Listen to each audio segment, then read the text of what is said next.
I am Janine Reagan, and I currently serve as the president of the UUCLC Board of Trustees. Unitarian Universalism has a long history of working for social and environmental justice and progressive education everywhere in the world.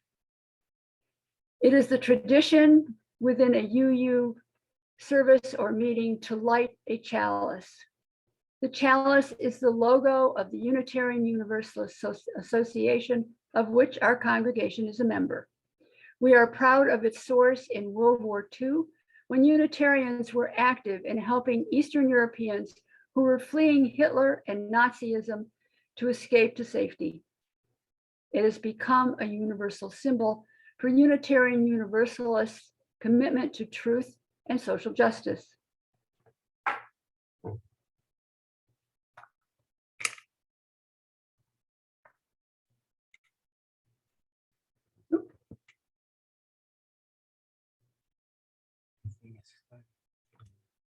We're having a little technical difficulty. I think our wick broke, so we're going to a backup here.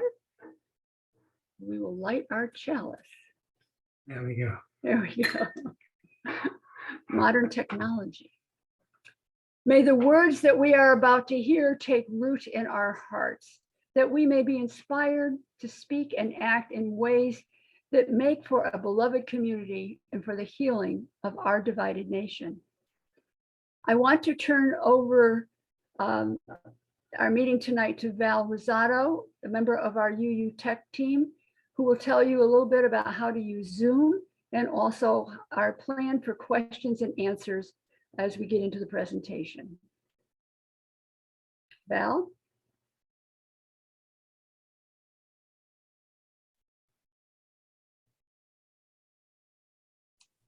Sorry, I was muted. Welcome, everyone. We're so glad you could join us this evening. I imagine by now most of you have been to a Zoom meeting and understand how things work, but just in case, there are a few things I'd like to mention. One is that please stay muted during the presentation unless you are asked to ask a question, at which point someone from our tech team will call on you. And then when you finish speaking, please mute again. That way we don't have to hear doggies and kittens and whatever else is going on in your home. There are two views in Zoom, gallery view and speaker view. And you can switch back and forth between those anytime you want by clicking on the word view. It's in a different place on different people's screens, depending on whether you're using a computer, a laptop, a tablet, a phone, whatever. But if you see the word view and you click on it, you'll see that you can have either speaker or gallery. For this type of event, I find it helpful to be in speaker view, so the speaker is prominent on your screen. In gallery view, you see all the people who are here, and whoever is speaking has a framed box around them. So you can use that as you want. As far as questions during this, if a question comes to mind during the presentation, you can, at the end of each bill that Nancy is going over, there'll be a chance for you to ask a question about that bill, or you may prefer to just put your question into the chat box. Look for the word chat in the Zoom controls on your screen. You can type in your question. When you type in something, be sure to press enter when you finish typing. Other words, it doesn't actually go into it for other people. And at the end of the night, we will have a question and answer period to address any questions that were not brought up during the presentation. And you can raise your hand and someone from our tech team will see you waving your hand and call on you, or you can use the electronic hand. On most of your screens, that will be, let's see, I don't have it on mine right now. I think it's usually under more or reactions. If it says either more or reactions, you'll see something that says raise hand, and a little yellow hand will appear on your video box. and we'll know to call on you. So sit back and enjoy this informative session.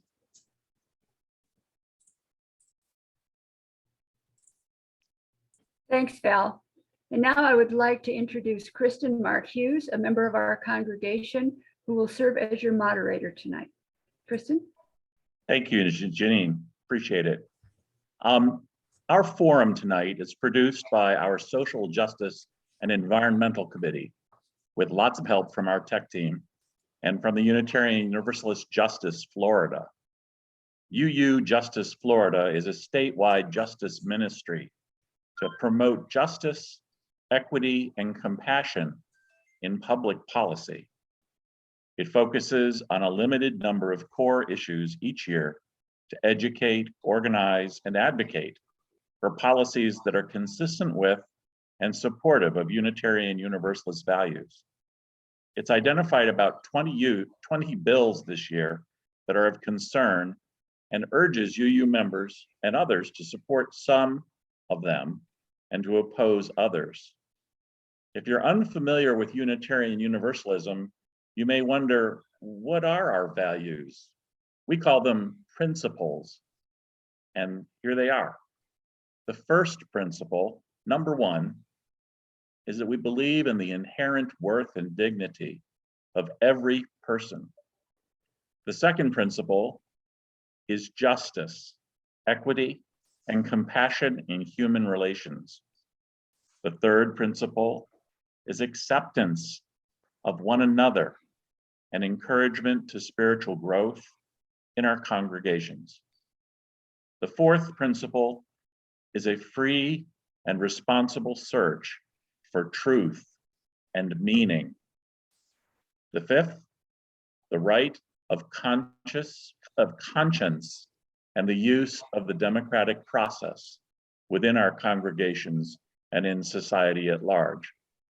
And little known is that the UU churches were the source of much of our democratic process as we developed this nation in the 18th century. Our sixth principle is the goal of world community with peace, liberty, and justice for all. May sound familiar. The seventh principle is the respect for the interdependent web of all existence, of which we are a part. So with that, it's my honor to be able to introduce our speaker tonight, Nancy Hurlbert, excuse me, Nancy. She is a frequent lecturer and an advocate regarding bills pending before Florida's Senate and the House of Representatives. She's gone to Tallahassee on many occasions and met with Lake County state legislators on bills that affect women and families. She was president of the Florida Women's Consortium, the FWC, which is a statewide organization of more than 30 women's organizations throughout the state of Florida, and represents some 250,000 members. In her spare time, she's a retired civil engineer. This evening, Nancy is going to cover 4 topics for us. First, the process for a bill to become a law.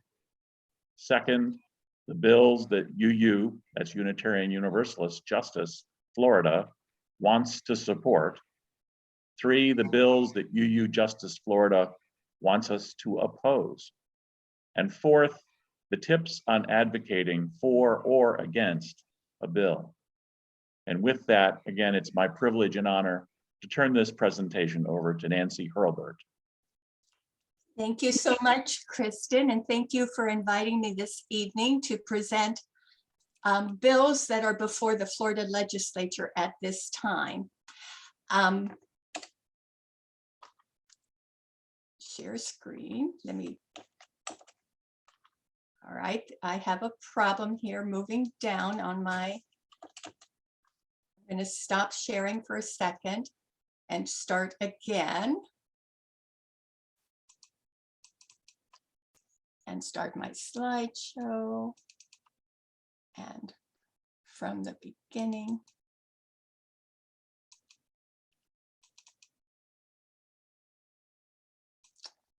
Okay, technology. slideshow from the beginning. See, go down a little where it says resume slideshow. Oh, no, go ahead from current slide or from beginning. There we go. There we go, hopefully. All right, there we go. So as Kristen said, we're going to look at the Florida legislature from how a bill becomes a law, the bills that UU Justice wants us to support, bills that UU Justice wants us to oppose, and then some tips on advocating for these bills, either for or against. And at the end, we have time for Q&A, but I encourage you, if as we go through these bills, if you have an urgent question, just raise your hand and someone will let me know that you have a question. So the process, many of you know this, but there are literally thousands of bills filed every year in the Florida legislature. And of those thousands, only about 5 to 7% ever make it through both the floor vote and the Senate vote and onto the governor's desk. So while we have many, many bills that we're looking at, really in actuality, only a few bills actually make it through the legislative process. Bills must have support in both the House and the Senate. We call them companion bills. And the bills are each assigned to either a House committee or Senate committees. Bills need to be heard in all of these committees and have a positive vote to go from one committee to the next and ultimately to the floor of the House or the floor of the Senate for a vote. And then once those bills pass or are defeated, those bills that pass both the House and the Senate move on to the governor for his signature or his veto. It's important to know each session, the makeup of our legislature, just so we can understand how bills are prioritized and make it through the legislature.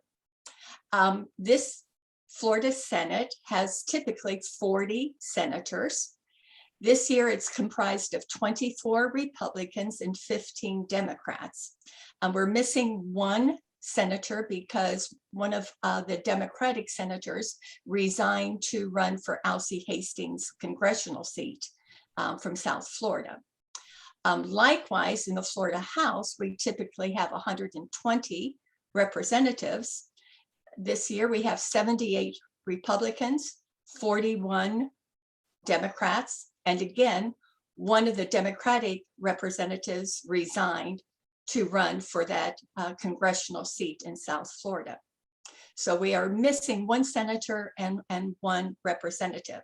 And both of those seats are up for a special election on March the 8th, I believe, 3 days before the end of this legislative session. So whoever is elected in those two seats will rarely have an opportunity to make any difference. All of the committee chairs in both the House and the Senate are comprised of Republican chairs, and all the committees have a majority of Republicans on them.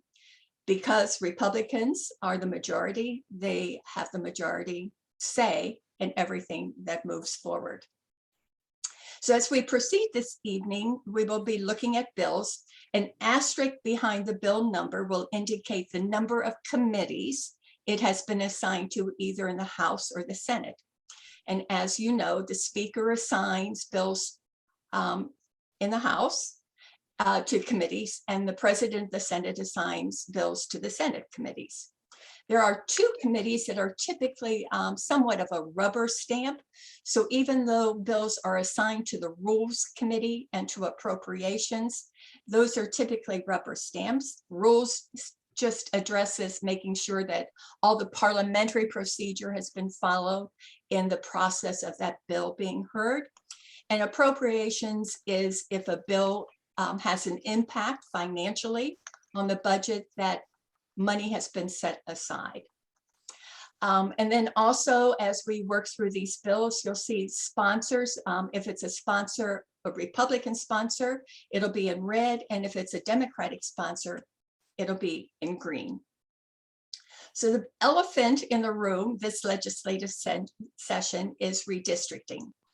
As you all know, every 10 years following this census, districts in both the Florida House, the Florida Senate, and our congressional districts are redrawn based upon the census. I've given you there the site that you can go to, florida.redistrictingandyou.org. You can find the maps that have been prepared, drawn in both the Florida House, the Florida Senate, and for the congressional districts. And you may also know that Florida picked up a congressional district based upon the 2020 census. So we now have 28 congressional districts. So far, the Florida Senate has passed its maps through all of its committees and also through the vote on the Senate floor. The House is still working through. And as I've put in the parentheses at the bottom here, besides the House and the Senate having submitted maps, the governor sought to also submit his own maps. Apparently, the governor does not know that he's in the executive branch, and the legislative branch is the one that decides what happens in redistricting.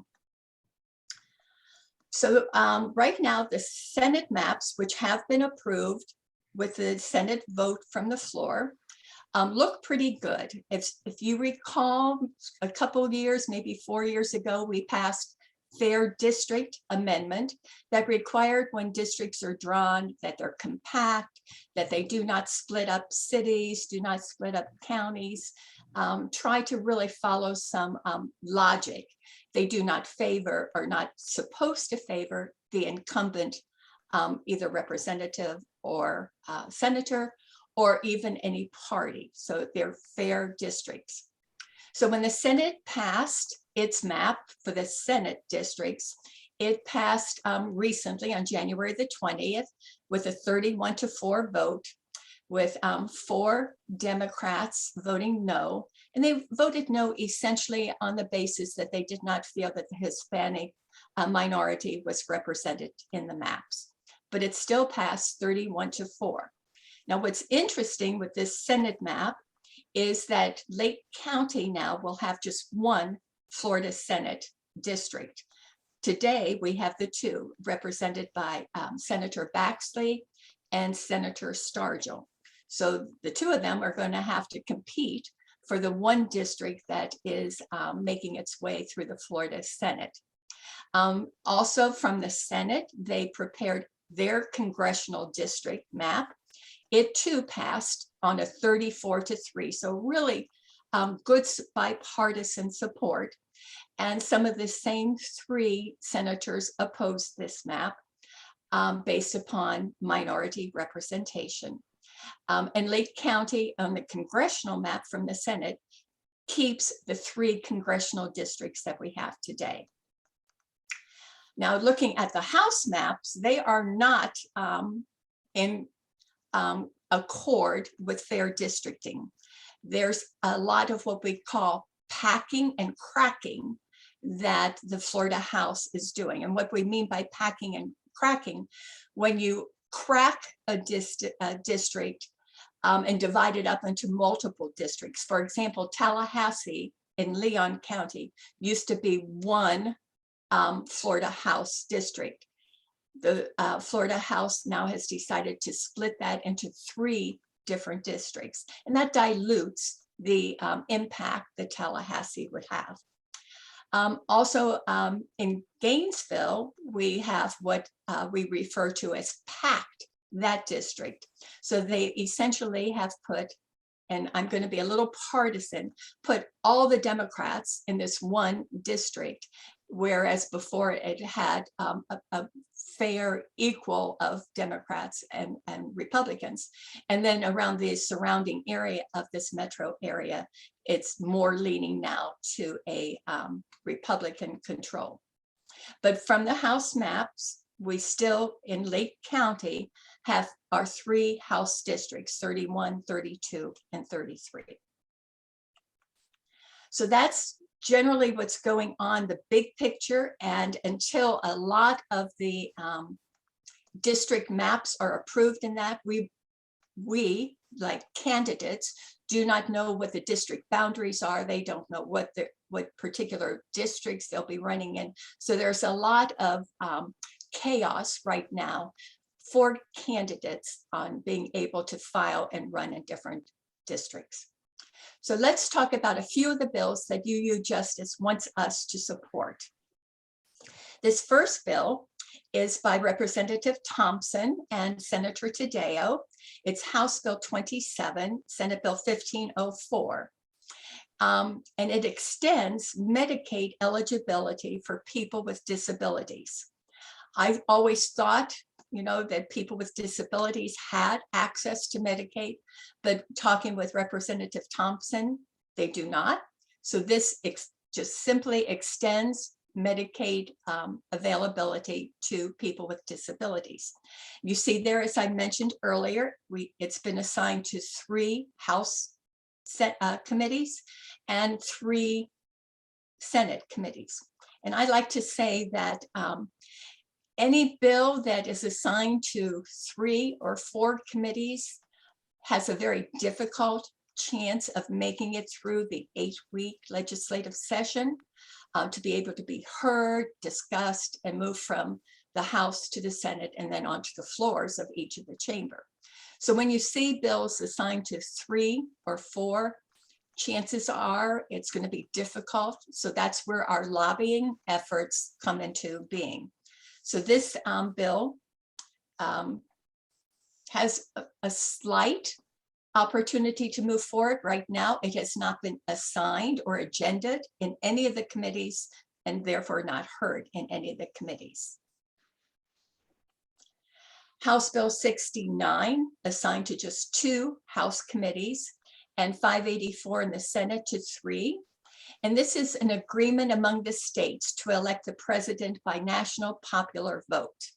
So this would be something that Florida would have to vote to be included on a list of states that then would vote nationally to have this changed. As you know, today, it's the Electoral College that elects the president. And in order to change the US Constitution, you need 38 states to agree. And so this bill, if it were to pass, would then include Florida as one of the 38 states. It too has not been agended in any of the committees, so therefore has not been heard. And I believe this coming week, we're entering into the 4th week, so we're midway through the session, and bills that are not being heard are in trouble, to be frank. Another bill that UU wants us to support is House Bill 73, assigned to 2 committees, and Senate Bill 88. And this is called Use of Threatened Force. And essentially what it does, it repeals Stand Your Ground. Stand Your Ground says that if you're in a predicament that you feel threatened, you can use deadly force on the spot. Repealing Stand Your Ground would then say, if you can safely exit or remove yourself from a situation, you should. You should not stand your ground and fight, but you should extricate yourself from that position. It too has not been agended in any of the committees and not heard. House Bill 81, Senate Bill 366, renewable energy goals. And this essentially says that it bans offshore drilling. It requires the state to set electricity emissions reduction by a specific date. So really trying to get our dependence off of oil and focus more on renewable energy for the environment. Assigned to 6 committees. And again, all of these bills, I failed to mention on the prior bills, are all Democratic legislators that have introduced these bills that UU Justice is asking us to support. Again, 6 committees, not one has had an agenda item for any of this. So chances are, while it's a very, very good bill, it's not going to move. House Bill 181 and Did you have your fiber? I did, sweetie. But I'm you know what? Hello? Okay, I thought maybe somebody had a question. House Bill 181 and Senate Bill 334 adds ammunition to the current requirement for background checks for firearms. So besides requiring background checks when you go to apply to get a firearm permit, ammunition now would be included in that. So buying ammunition, you'd need a background check. Again, filed by Representative Daler and Senator Polsky, assigned to 6 committees. Again, not heard yet in any of the committees. House Bill 199 and Senate Bill 214 prohibits the sale or transfer of assault weapons and large capacity magazines. Something I think many of us have been pushing for years, not only on the state level, but on the federal level as well. This bill also says that once this would pass, anyone that would have an assault weapon would have to acquire a certificate of possession so that the state would know everybody in the state who has a current assault weapon, and then it would ban any future purchase of assault weapons. Again, 6 committees it's been assigned to, 3 in each of the chambers, not heard in any of them or even agended in any of the committees. So I hope you see a process here that we keep running up against. HJR, House Joint Resolution and Senate Joint Resolution. Joint resolution bills are bills that impact items that are already in the Constitution. And so they would have to go before the public again in order to be approved once the legislature approves it. So this would say that state Medicaid, the eligibility would be increased from 138% to 138% from 133% today. So if that passes, it would have more people eligible to receive Medicaid.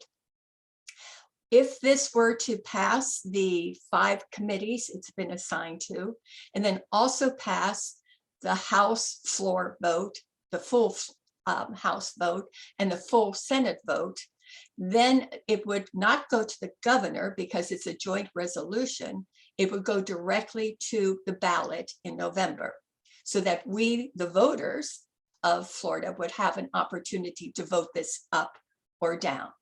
Again, joint resolutions are those types of impacts that already are in the Constitution that we are changing. So we need to have the voters decide on changing the Florida Constitution. Again, hasn't been agended in any of the committees, so chances are this is not moving very far. House Bill 709 and 1036, reproductive health care rights. And this simply states that reproductive health care access is granted in any form that is necessary, whether it be abortion, whether it be contraceptives, whether it be infertility testing, that everyone deserves the right to have full reproductive access. Again, assigned to 6 committees, 3 and 3, has not been agended in any of the committees. So therefore, it's just on life support, as we might say. House Bill 857 assigned to 4 committees. So leadership does not want to see this move very far. And Senate Bill 1172 has been assigned to 3 committees. It's called the Criminal Justice Bill. And essentially what this bill does, it repeals House Bill 1 that was passed last year in the 2021 session. And that was the anti-protest bill. That followed a lot on the heels of Black Lives Matters, different protests that were going on. We know there were some very civil protests, others not so much, but House Bill 1 last year essentially tied the hands of protesters and really restricted what they could do without falling into either a misdemeanor or a felony. So this bill, if passed, would repeal what the legislature passed last year. And I hate to keep repeating myself, but it has not been agended in any of the committees and not moving. And then Senate Bill 1230, 1232, and 1234 has no House companion. So without a companion, it won't be heard in any committees just yet until a companion is found. And what these 3 bills do is they repeal everything that was passed in the special session of 2021. And that included prohibiting mandated employer vaccinations, student mask mandates, and then the OSHA. Florida wants to withdraw from the federal OSHA and be able to oversee our own state OSHA. And chances are of this getting a companion are probably very slim. So this particular repeal of the special session will not go very far. This one is so sad. 6065 has been assigned to 3 House committees and to 12 to the Senate committees. And it's fairness in women's sport. And essentially this repeals the last year's passage of a transgender restriction in sports in, I think it's primary and secondary classes. And it said at that time last year when it passed that women or girls were what they were born, the sex that they were born with. So transgender girls could not participate in women's sports. This bill, if it were to pass, would repeal that restriction on transgender sports. Again, no agenda of any sort and not moving in any of the committees it's been assigned to. So not a lot of good news for the UU Justice boards that we support, but that's not to say that we shouldn't still reach out to some of the committee chairs and try to encourage them to agenda those bills. So now let's flip and see the bills that UU Justice wants Florida to oppose and see how they may be proceeding. So the first bill we're going to talk about is House Bill 167, which does not have a Senate bill. And it was an abortion bill that was filed by Representative Barnaby early on, like during committee weeks back in October. And essentially this bill mirrored the Texas bill banning abortion at essentially 6 weeks when a fetal heartbeat was detected.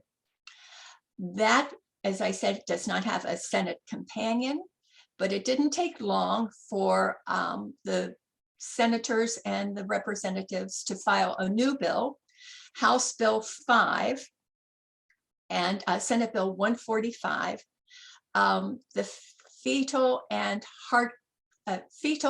infant mortality reduction bill.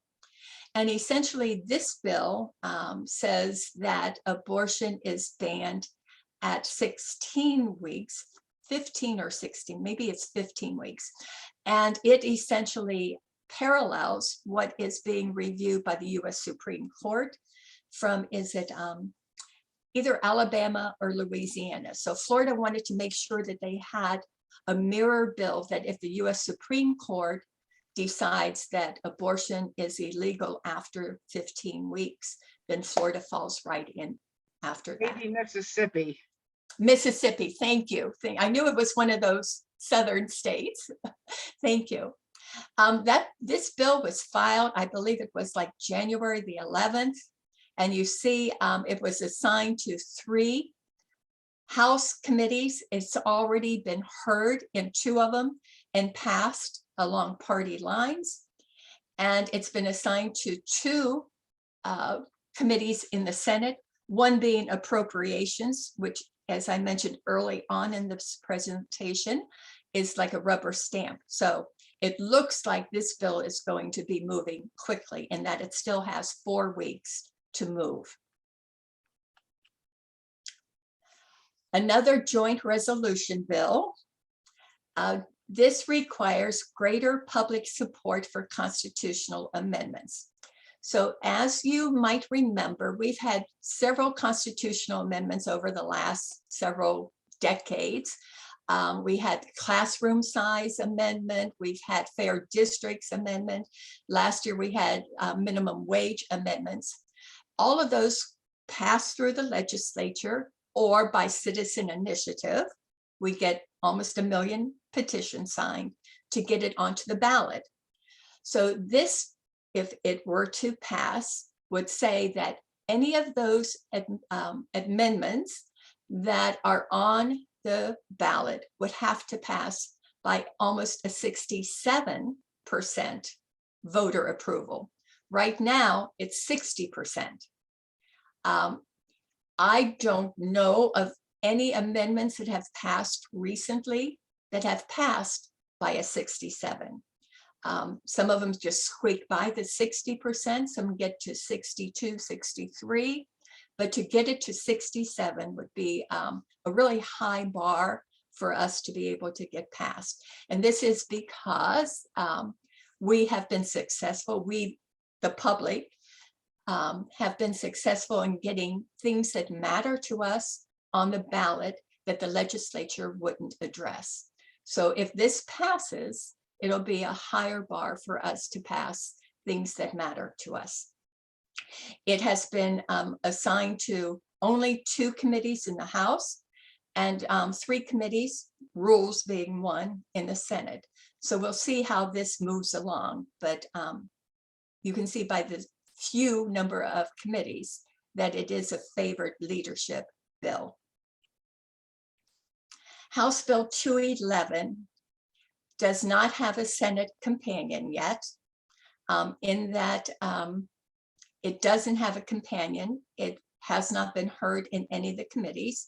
Our own Lake County Representative Sabatini filed this bill, and it essentially outlines different criminal penalties for healthcare practitioners that engage in particular practices on a minor that would change that minor's sexual orientation.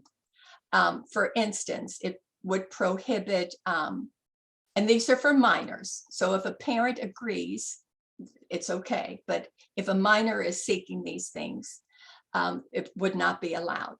Things like progesterone injection on females or estrogen injections on males, or mastectomies on females. Things that would, if you're trying to move through transgender transformation, you would naturally want to have done.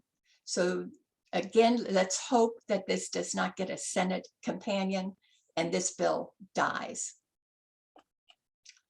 Another bill that UU wants us to oppose, this is one of those state preemption bills. And when we talk about preemption bills, we refer to that as, the state does not like the federal government telling them what to do.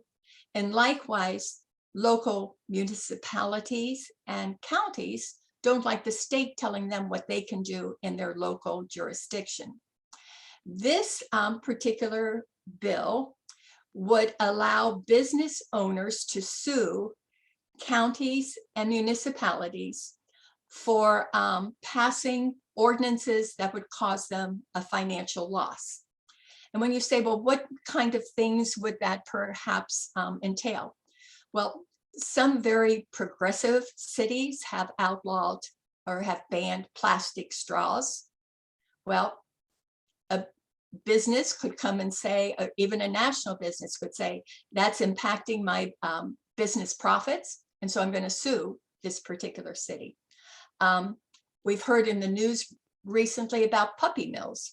Well, somebody that has a puppy mill could sue the city if they banned that. So this is one of those very, very dangerous bills that could really cost city and municipalities a lot of money in court costs and attorney's fees.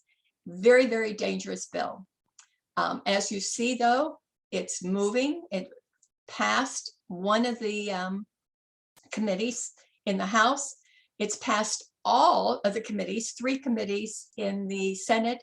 It even passed the Senate floor vote along party lines, 22-14. So this bill is opposed not only by UU Justice, but also by the League of Cities and by the Florida Association of Counties.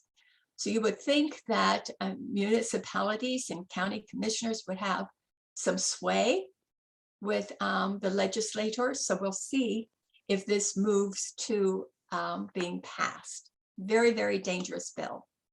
And again, a preemption bill. And there are several preemption bills working its way through the legislature. The first one I outline here is a preemption for local government wage mandates. This would prohibit, say, the city of Orlando dictating a $15 minimum wage. This requires all cities and counties not to mandate any wages above the current state minimum wage. Right now, the state minimum wage is $10. In September, it's scheduled to go to $11. So some of our more progressive areas, this does not refer to businesses, it only refers to local governments, but some of our more progressive local governments do have a $15 minimum wage. So this would make that illegal. And then also there's one that's called local ordinances. And this House Bill 403, Senate Bill 280, would require when a local government creates an ordinance that they do a financial impact study. And they've not had to do that in the past. It's very, very expensive to do an impact study, financial impact study. And even the staff, the House staff and the Senate staff said that they think that this is illegal because of things that are already in the Florida Constitution. So sometimes we have bills that are coming out that just, make no sense. And that somewhere down the line, they're going to be challenged. And some House preemption bills can be looked at as being positive. House Bill 105, Senate Bill 224 allows counties and municipalities to ban smoking in additional public places like parks, outside facilities. And so far it has, it's been assigned to 3 committees in each of the chambers, and it has passed 1 committee in the House and 1 committee in the Senate unanimously. So you can see that sometimes when a preemption bill comes along that makes sense and that is bipartisan, that it does pass very easily. Net metering. This is a bill that has to do with environment and has to do with solar energy. And what this bill would do, and you can see it's been assigned to 3 committees in the House and 3 committees in the Senate, of which it has passed one on a 6-2, I believe it is, basis. But it removes language that for Florida to promote clean and renewable energy. So it's almost like a recap. A few years ago, we were not allowed to talk about climate change. Well, this removes any kind of language from the state sites that talking about promoting clean and renewable energy. It reduces the amount the utilities must pay customers who generate renewable energies, i.e. solar panels. When you buy solar panels and you get a certain amount of money from utility companies for generating solar power, this would reduce that amount, even though you may have a contract with a utility. It allows the utilities to impose new charges, fees, and minimum bills on solar companies. And it provides a window of only 10 years for existing customers to be able to recoup their initial investment. So even though you may have a contract with a utility company, this would allow the utility company to renegotiate. And I have put a, perhaps somebody could capture this and put it in the chat box, but this was in the Orlando Sentinel, I believe it was on Friday, by Scott Maxwell, talking about how this bill was written by Florida Power and Light and is being pushed by Florida Power and Light. So here we are in the Sunshine State where everyone should be using solar energy, and we have our Florida legislature working with the power companies against solar energy. House Bill 7 and Senate Bill 148, Individual Freedom. And this was originally known as the WOKE, W-O-K-E Act. And WOKE stands for Wrongs to Our Kids and Employees. And what this essentially says, and there's a lot of text there, but it essentially says that anything that might make a student uncomfortable in teaching civics or history or even health can be challenged by parents, and it incentivizes parents to challenge the school board. It bans critical race theory from being taught, and as we've talked about many months, if not a year now, critical race theory is not taught in our schools. It's a college course that is taught for law, but not for everyday K through 12. And it also challenges diversity training for employees and employers. So we're seeing that this could be a challenge to affirmative action here in the state of Florida. This bill was filed on January the 11th. Already it's made its way through one House committee, passing on a party line vote, and through one Senate committee, passing on a party line vote. And then you'll see in the Senate rules, which is almost an automatic stamp. So it looks like this bill will be moving through the legislature to the floors of both the House and the Senate. You also said, let's talk about things that are out there that may not be a bill yet. And you may have heard Governor DeSantis talk about a personal militia that he is interested in having developed. It would be outside of the National Guard.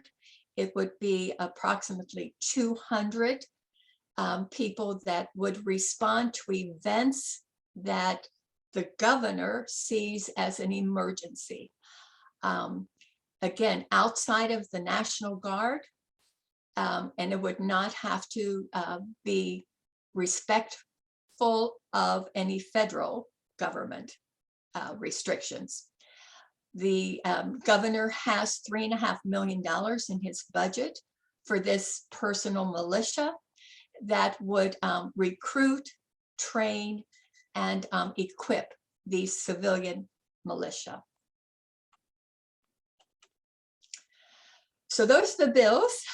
Kind of depressing, I'm sure, in a way, but we need to still support and advocate on behalf of bills that we want to see move through the legislature or we would like to see stopped. You always, the first thing you should do is contact the committee chair when you hear of a bill not being agended in a committee and you are in favor of it, reach out to the committee chair and contact them by email and say that you really would like to have such and such a bill agended in such and such a committee. Once a bill is assigned to a committee, then you need to not only contact the chair and the co-chair, but all of the committee members. What I typically do is I, cut and paste all of the committee members and put them in a blind copy in my email. And then in my text, I say to all the members, to all the senators, to all the representatives of the Public Health Committee or the Regulated Industries Committee, so that they know that I'm blind copying everybody on that committee. And then just one or two reasons why you want them to say yes or no to a particular bill, and then sign your name with your city. Don't write a novel. 2 or 3 bullet points is usually enough.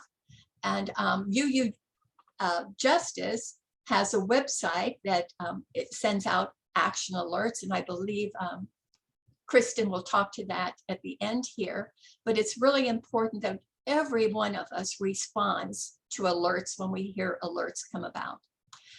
Involve your family and friends and other organizations that you belong to.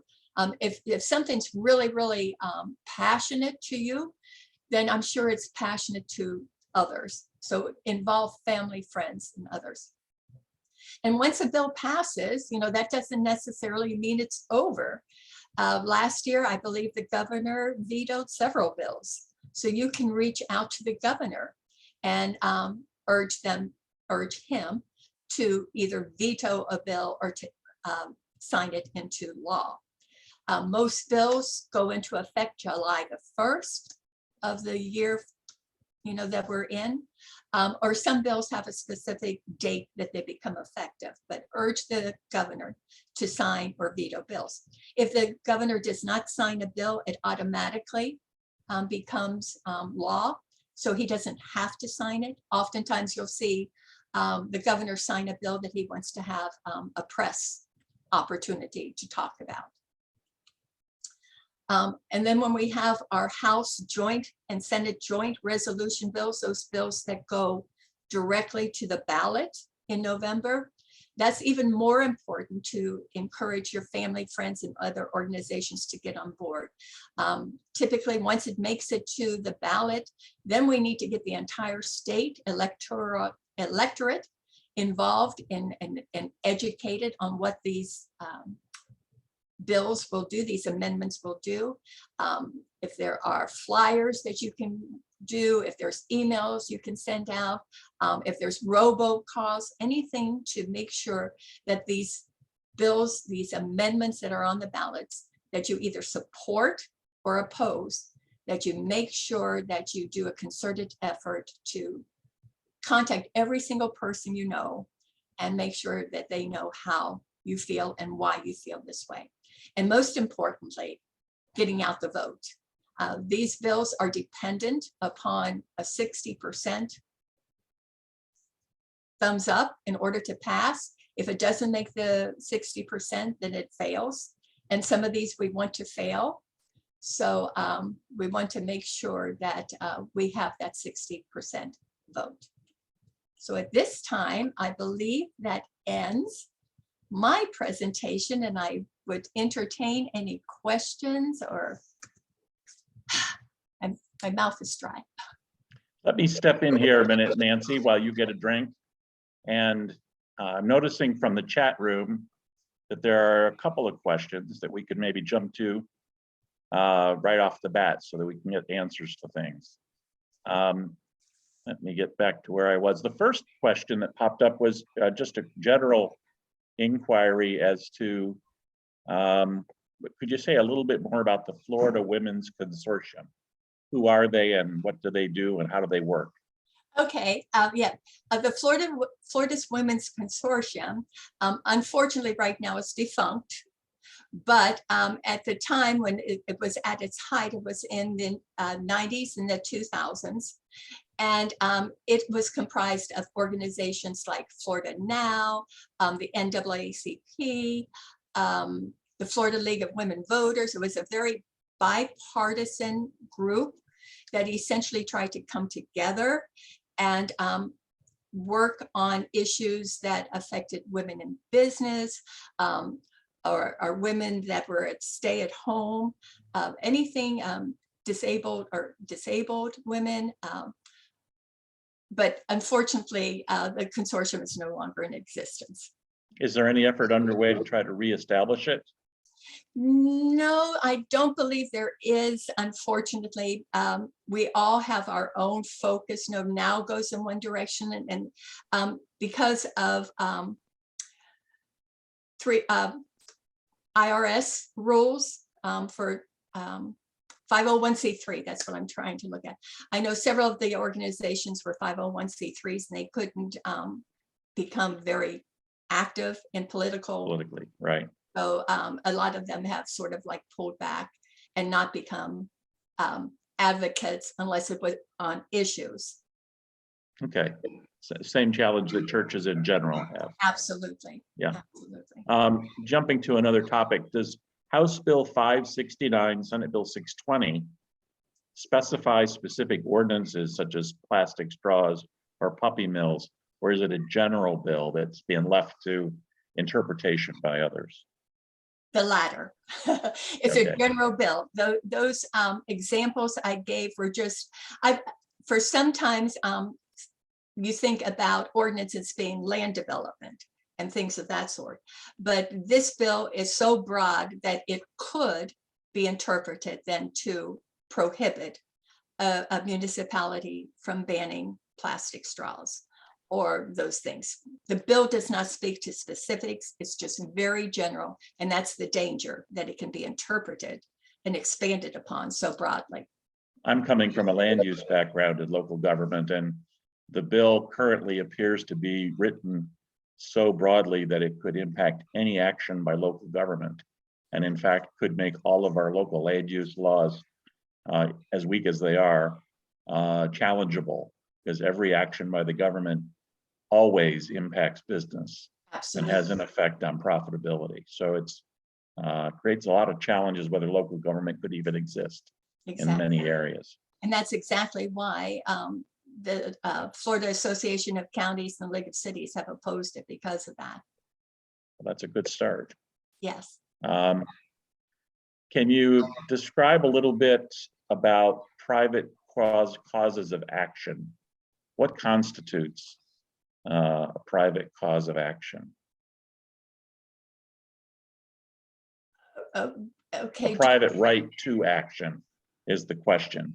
D. Melvin is asking, what is a private right to action? Okay, and that I believe would have to do with the repeal of Stand Your Ground.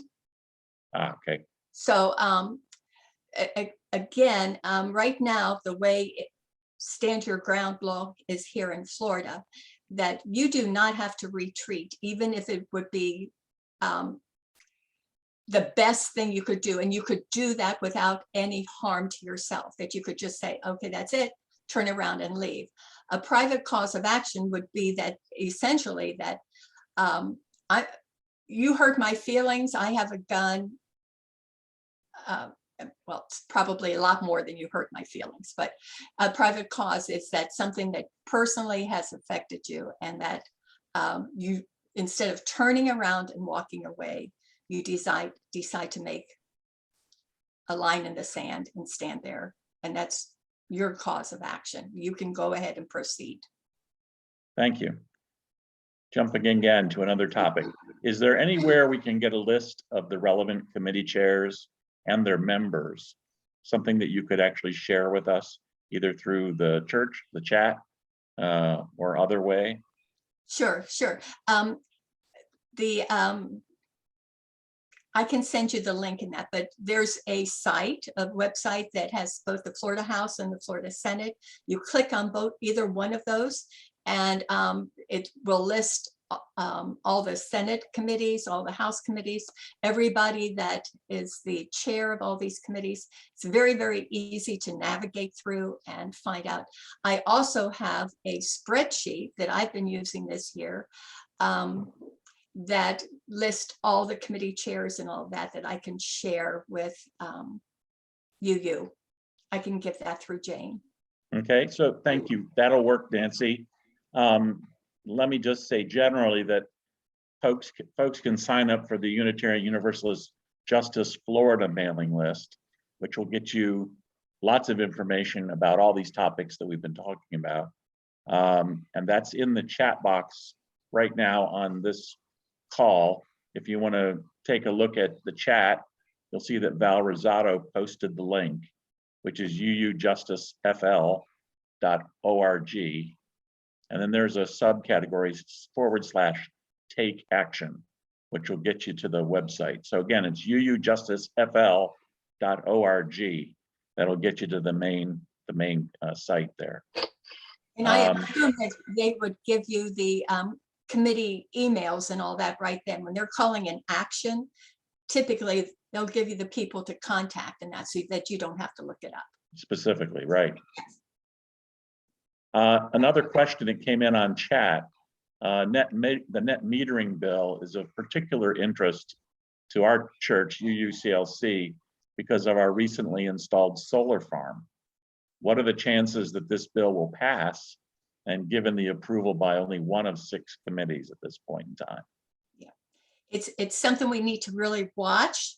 A lot of people that are on tonight, I know, so when we send out alerts that it's going to be heard in the committee, we need your help in jumping on to contact the committee people to make sure that they know that this is not something that we want passed. I mean, it just makes no sense. I cannot believe that they can break contracts that are currently underway. It just boggles the mind, but that's what lobbyists do, right? Sounds like it would be unconstitutional at its core, but that's some battles we would like to avoid by not having the bill pass. Yeah, exactly. All right. Could you describe a little bit, as someone who's done this for many years, how would you go about contacting the right people in Tallahassee to speak to legislators on a given topic? How do you go about the process of beginning to make a difference right in Tallahassee? Well, and it doesn't start during the legislative session. You need to have a relationship with your local senators and representatives year long, and not only in Tallahassee, but in the county and in your city as well. But you need to at least make them aware of who you are, and that you have certain interests, be it in the environmental field, or if it has social justice or reproductive rights, and let them know ahead of time that these are your interests and that you'll be watching. And then when the committees start meeting, committees typically meet like in October, November, maybe even sometimes as early as September of each year. And they get a lot of the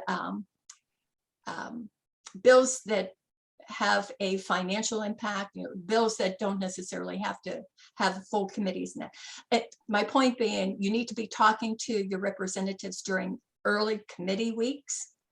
And we also have, I know in Lake County, and I believe in all 67 counties, what is called a legislative delegation meeting that usually occurs around September, October.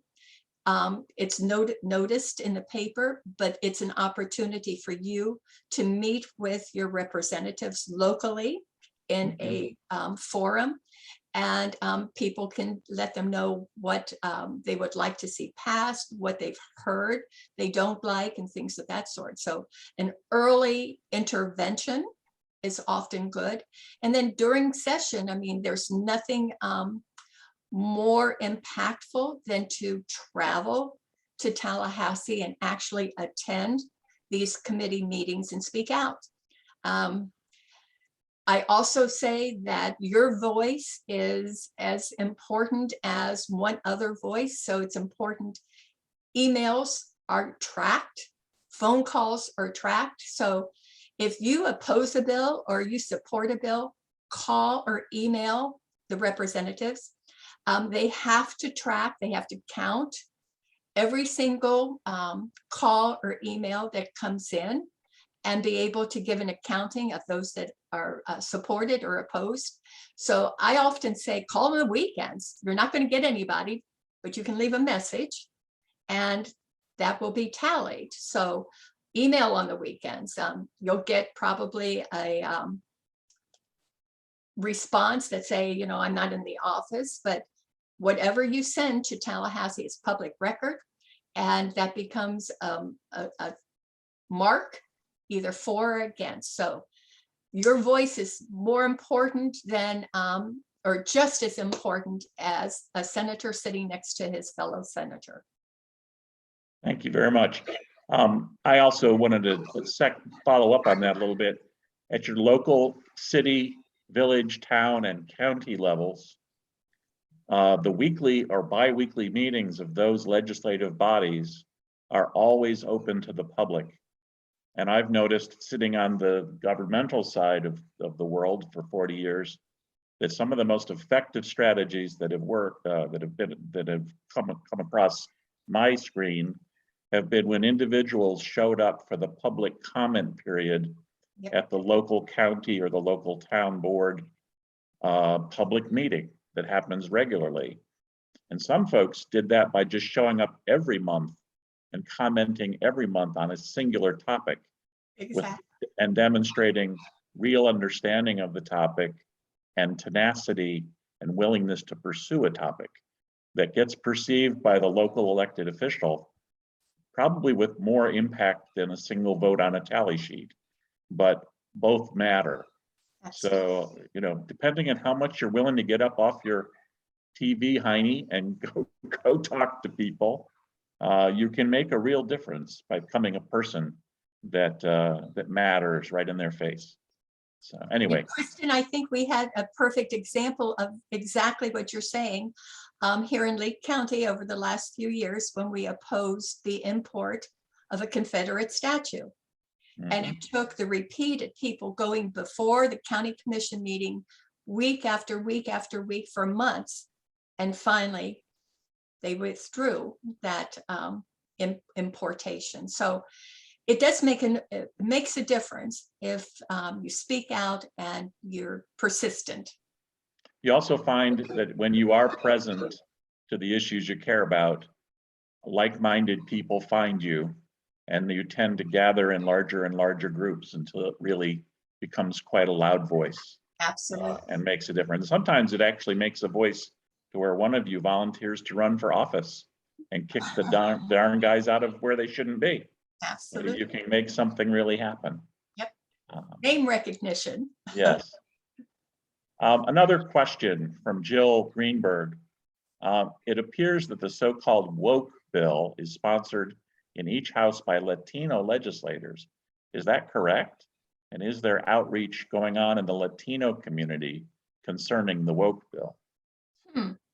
That's interesting, Jill, because that did not jump out to me, so I cannot answer if there's a, sometimes a senator and a representative in the same area will decide to file bills. So maybe it just happens to be, I don't have that in front of me, so I don't know who the two are, but I think it's coincidental. I don't think it has anything to do with nationality at all. It just is a coincidence, I believe.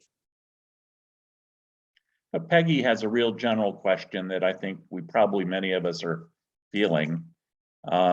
Within the number of Republican versus Democratic legislators, many or most of the bills that UU deems to be in favor of are clearly not in line to pass.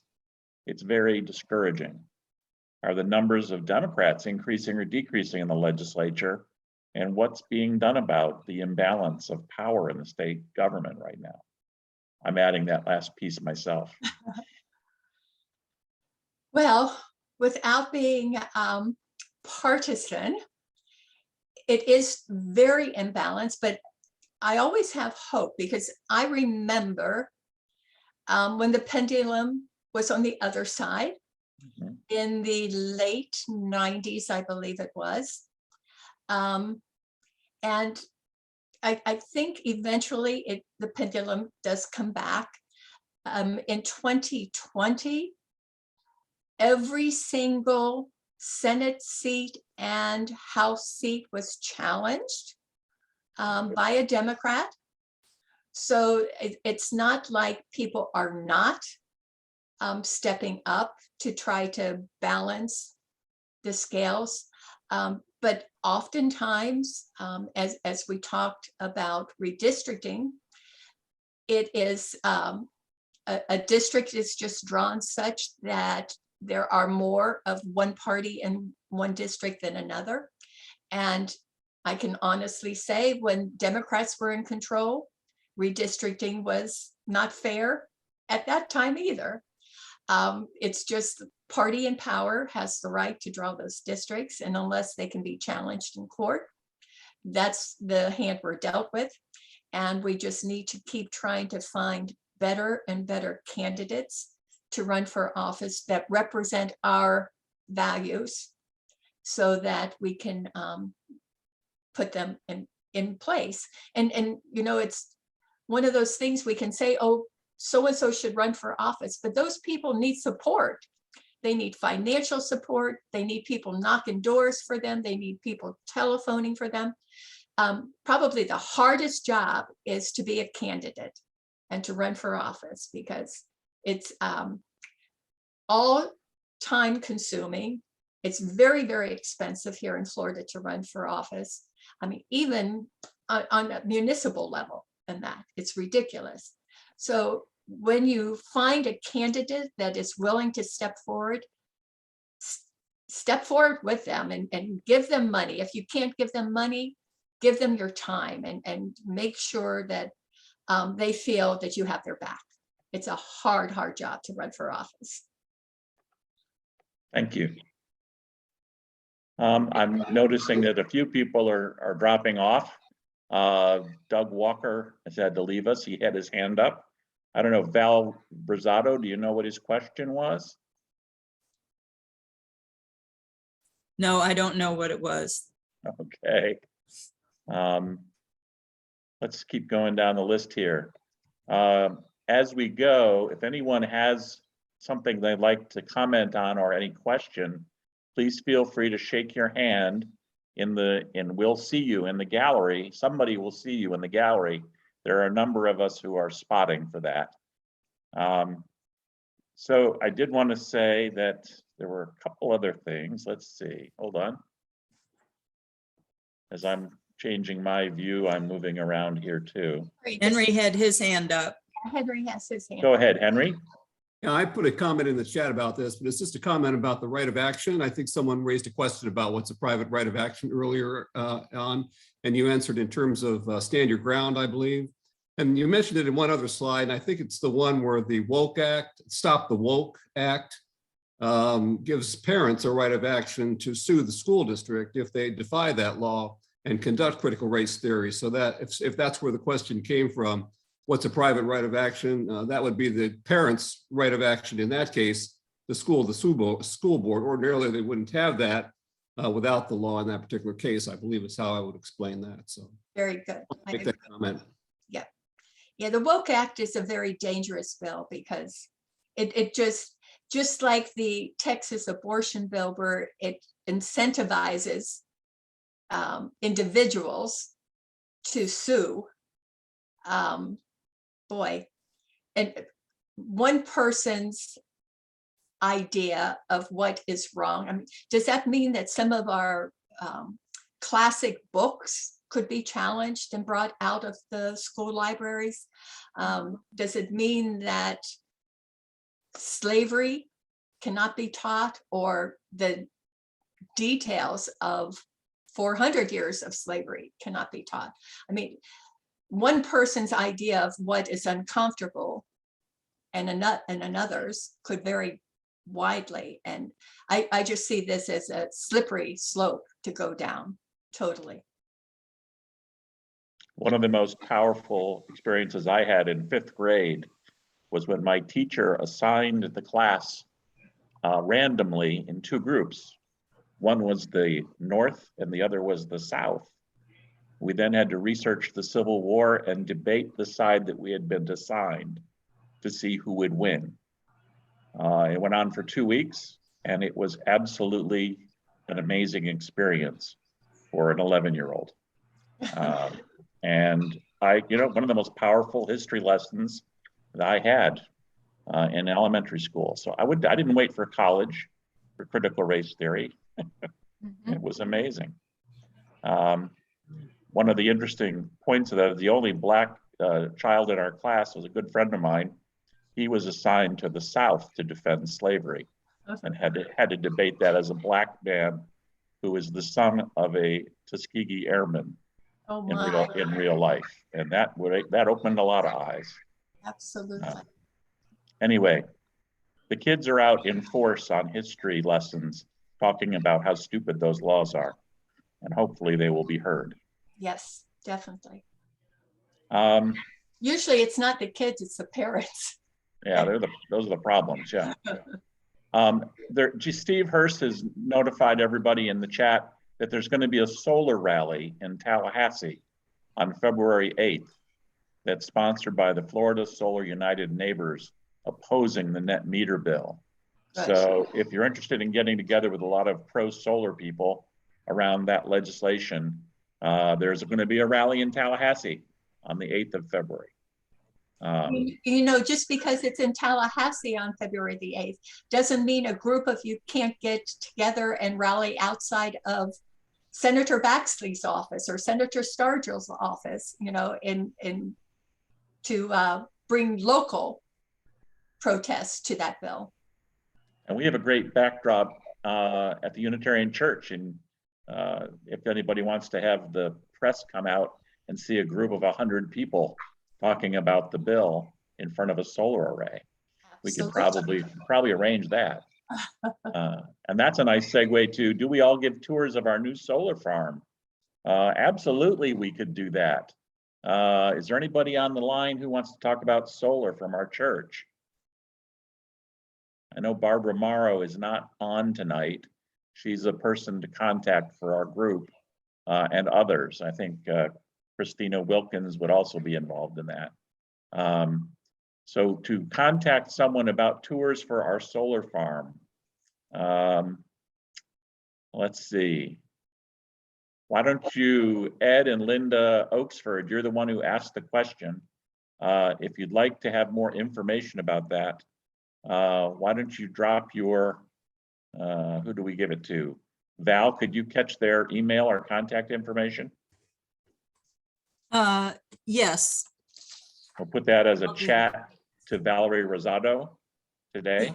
And also anybody can send an email to office@uuclclake.org.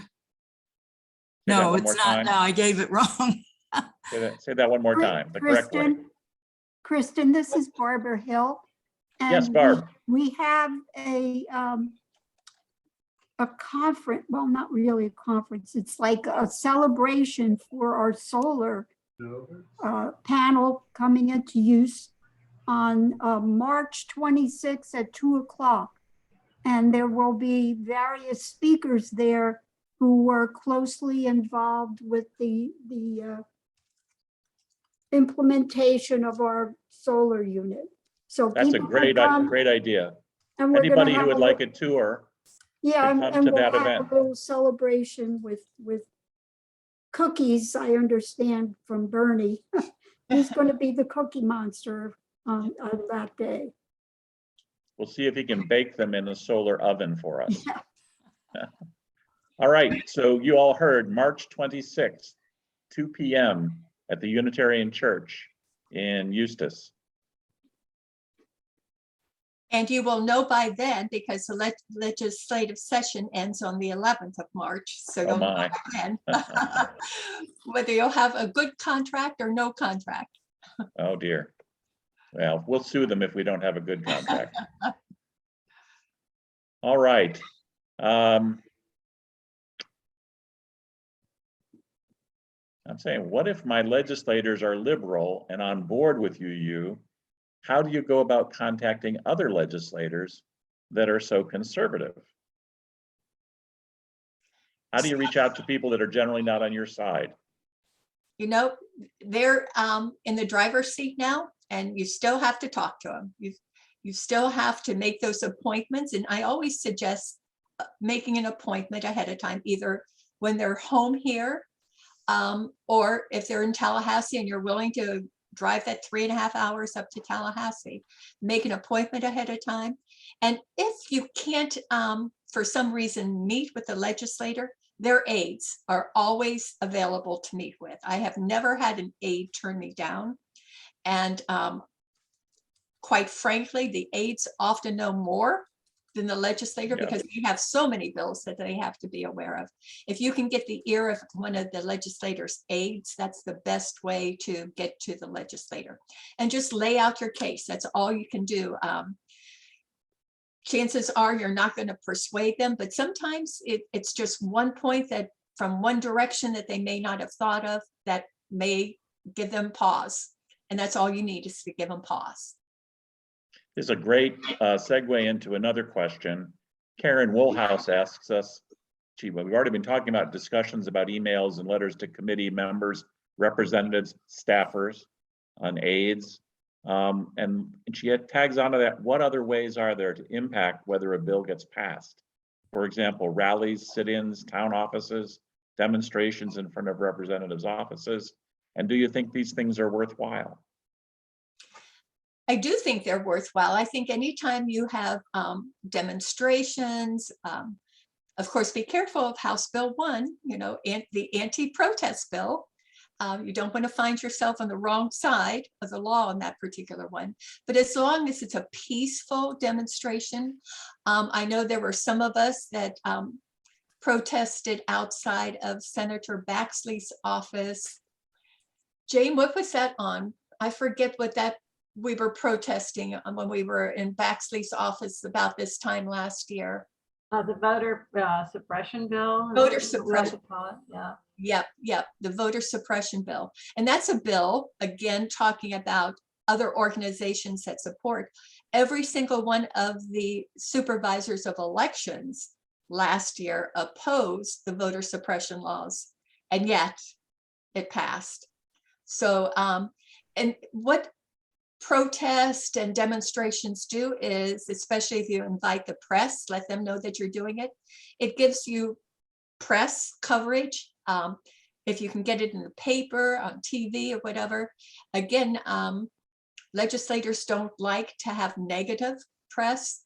So if you're successful in getting the press there and making the newspaper, ideally TV, it makes an impression. So definitely anything like that, even robocalls or postcards, mail out postcards, get a group together to send out 200 postcards to a legislator opposing net metering.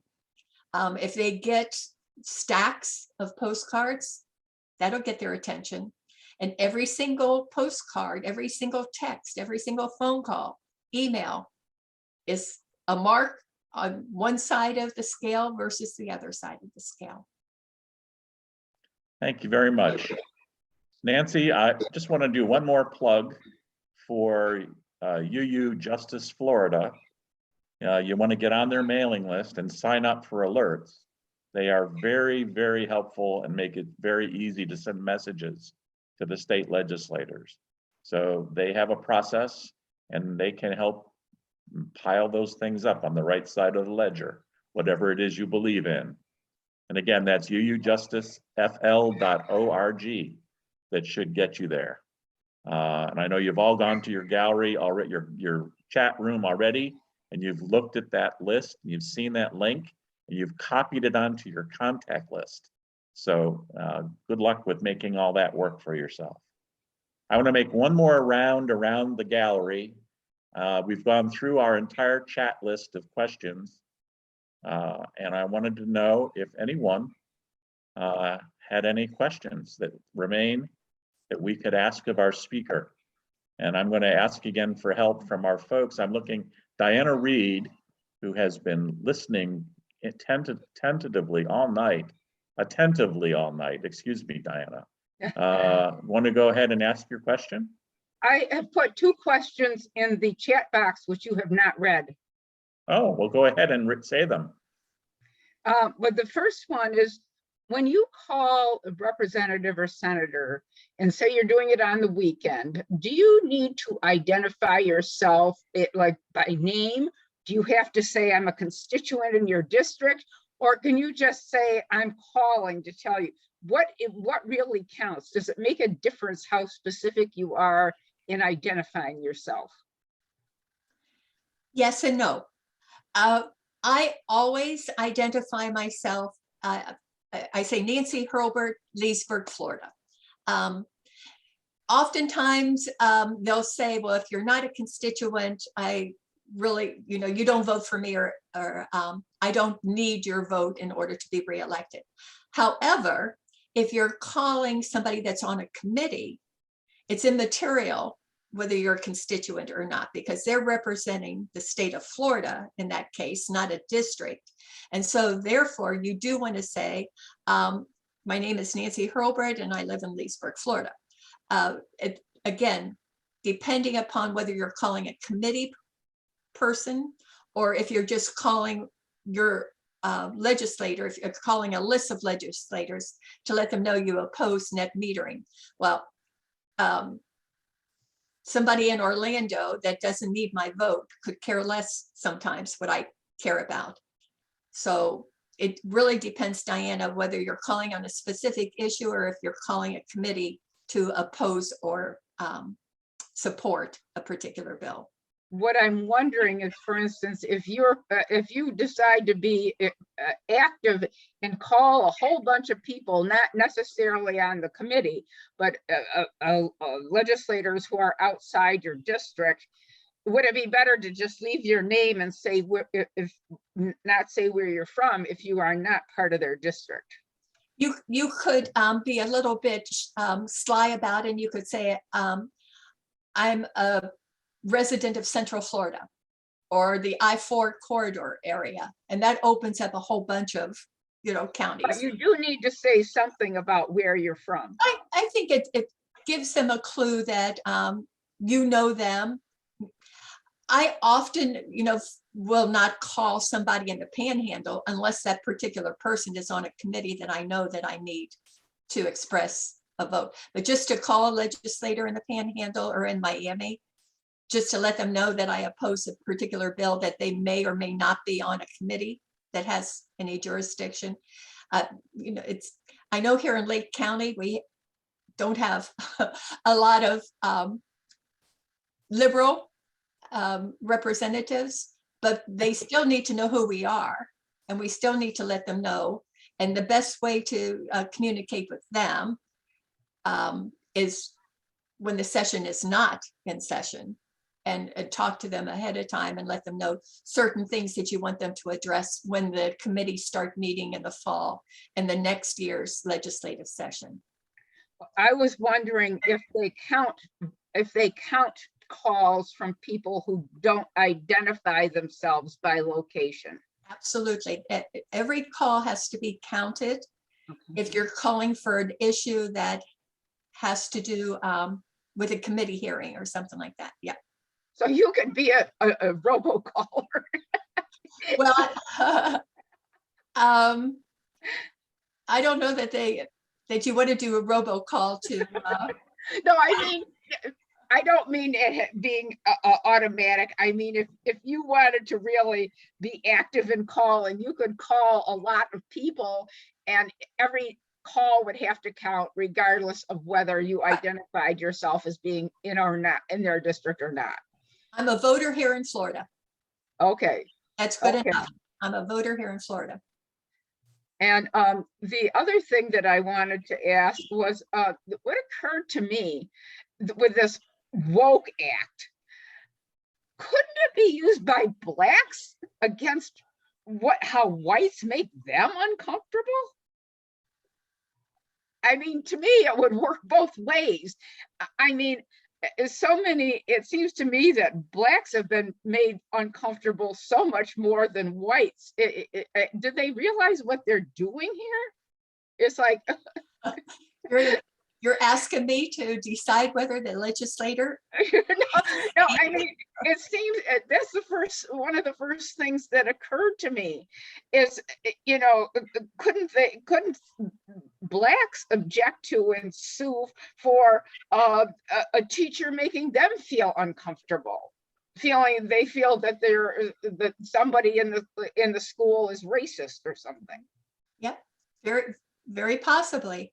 It's what I say, it's a very slippery slope to start down, because this can go in all directions and be totally out of hand in no time, and do exactly the opposite of what we need today. Yeah. We don't need more divisiveness, Right. you know, and this just fires that into flaming. Yeah. Yeah. Okay. Thank you. You're welcome, Diana. Good to hear you. Good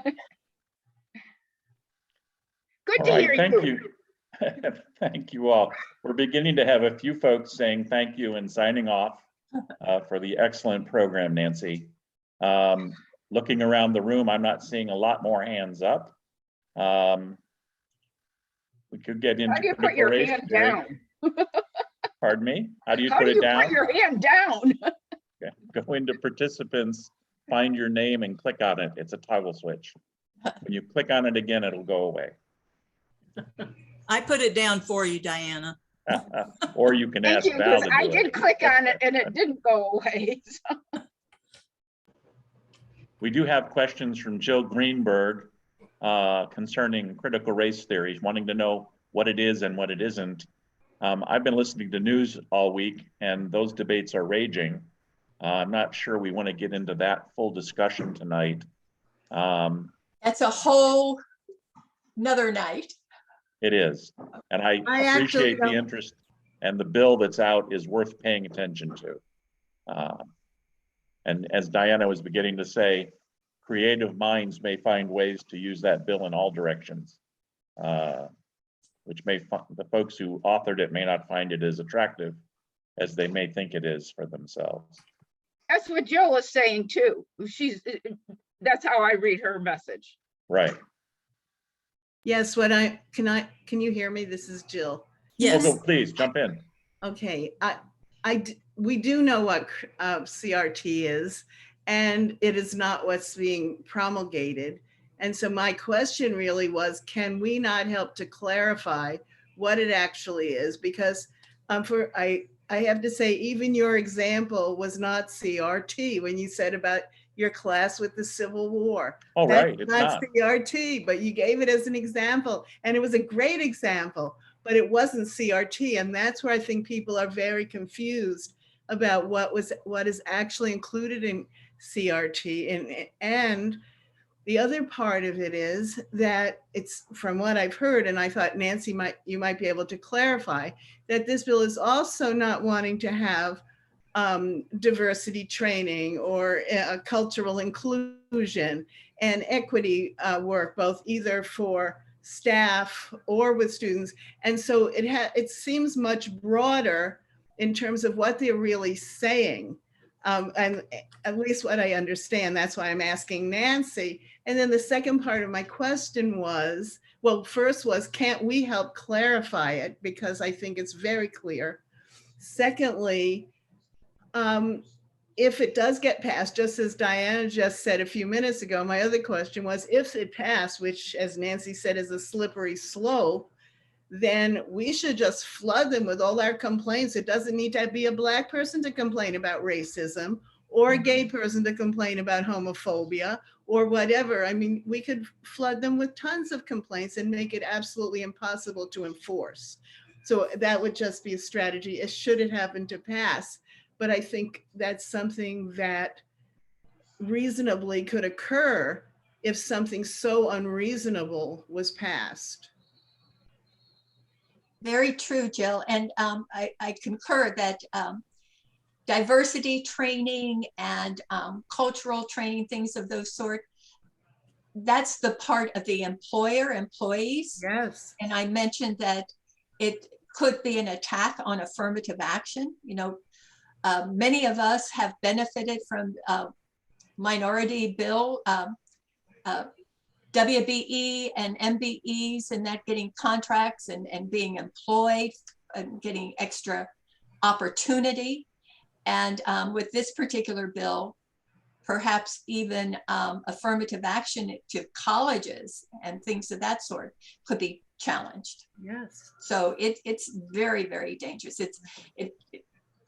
You think it just has to do with perhaps the classroom and civics, but you know, given a loophole or given a hole to jump through, some people will just make it into much, much more than it should be. I'll just add that Peggy Keller added to the chat box that Virginia just got rid of the Office of Diversity, Equity, and Inclusion That's right. and got rid of the word equity in their change. See? Was one of the first actions of the new Republican governor of Virginia was to do that. See? And we get upset when we can't say climate change. And look what they're doing. I mean, that is very, very dangerous. The world is ripe for many fixes, Yep. and we all have opportunities all around us to pick the ripe fruit and get rid of the rotten apples in the barrel. How true. So On that note, we are ready to conclude for the evening. I'm looking around the gallery and everyone is looking pensive, which I think means we've accomplished our objective this evening. So thank you all for your participation and your willingness to come be here tonight. And we wish you all well and much energy and focus as you take on the world with all of us. Thank you. And Nancy, very, very thank you to you. my pleasure. This has been a great pleasure and hope we can do it again sometime. My pleasure. Thank you. And with that, I want to say thank you and turn it back to Joanne, or excuse me, how about Janine rather than Joanne? That'd be good. Janine, we always have to close our evenings. Since we started them with a bright light and a chalice, perhaps we can end the same way. Well, thank you, everybody, for being here tonight, and for those of you who stayed around for this very important discussion. And let us keep the light of social justice and a healthy environment burning. For now, I will extinguish our chalice, the real one, and say good night. So stay safe, stay well, be informed, and stay with love. Thank you. Thank you all. Good night.